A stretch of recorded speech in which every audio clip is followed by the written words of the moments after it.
Hi, this is your host Swapnil Bhartiya, and welcome to our Let's Talk show. Today we have with us once again Quip Twitchell, global subject matter expert at IBM and Open Mainframe Project. And today we are going to talk about a new working group, which is OpenZOS Enablement Working Group. First of all, Kip, it's great to have you back on the show. Hey, thanks. It's good to be back again. Glad to talk about the mainframe and open source projects on it. I want to talk about this working group specifically. So, talk about what problem, what challenges you saw in the space, or the whole ecosystem saw in the space that you came up with this working group. So, let's start with the problem area. Well, so a year ago we talked a little bit about the Geneva ERS project, and that was a new project into the Open Mainframe project. It's kind of like a Apache Spark on the mainframe, preceded by about 10 years of MapReduce concept. What we found by starting that group was we had many people from a community that wanted to join into the group and help us participate and help us work on the code. What we found is that ZOS has great security. I mean, it's incredible security, but it's so secure and it's usually held within companies so much that we had a difficult time growing a community base from which to do the development of the open source team.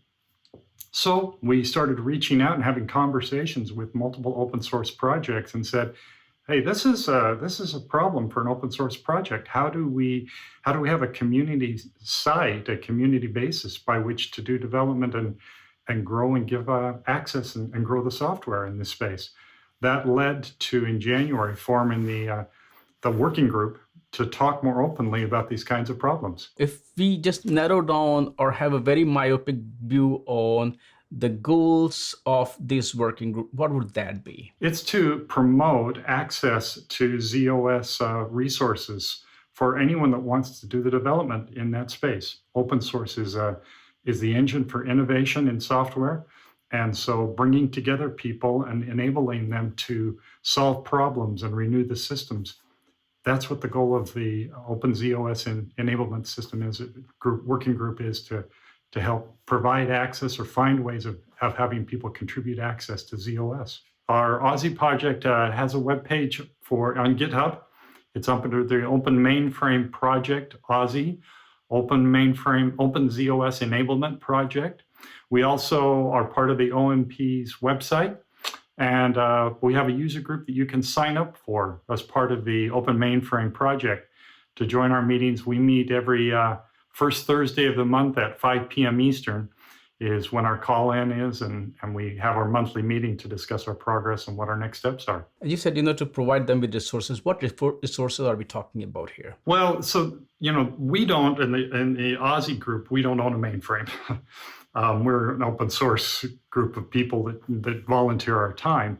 There are places, though, that do make some access to ZOS, and sometimes it's a little difficult to get for them. It's costly for them to do.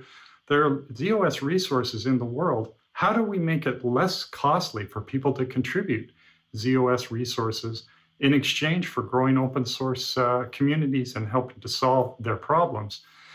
ZOS isn't used all the time. It's a shared cloud environment. There's resources available. There's times of days when it's more utilized and times when it's less utilized. How do we allow those times when it's less utilized? How do we allow a company to give access to an open source community to work on the ZOS system? What is the long-term future of this group? One thing that we did as part of the working group, one of the first things we did was kind of do a survey of the space. And we ended up breaking the problem into multiple dimensions. One way is that we said, hey, there are emulators that emulate ZOS. ZPDT is a development tool. ZDNT is a development and test environment. They run on other hardware, Intel machines.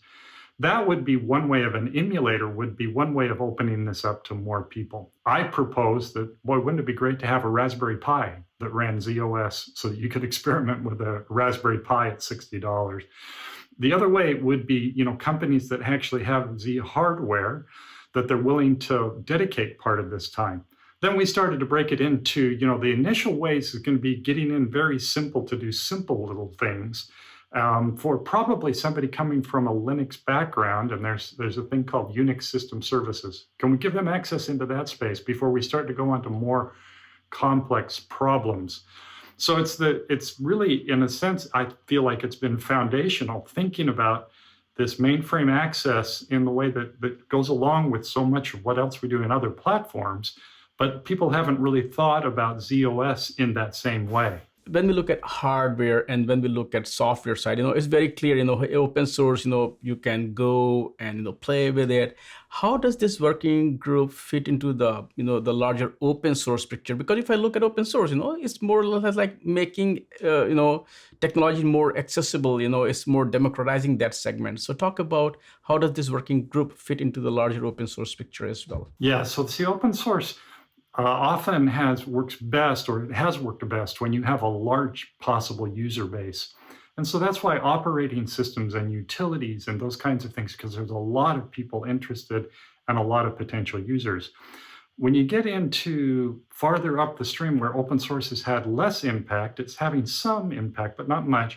When you get into specific applications, particularly business applications like ERP systems, well, if you think about the oldest ERP systems meaning ledgers in a sense, those sit on the mainframe.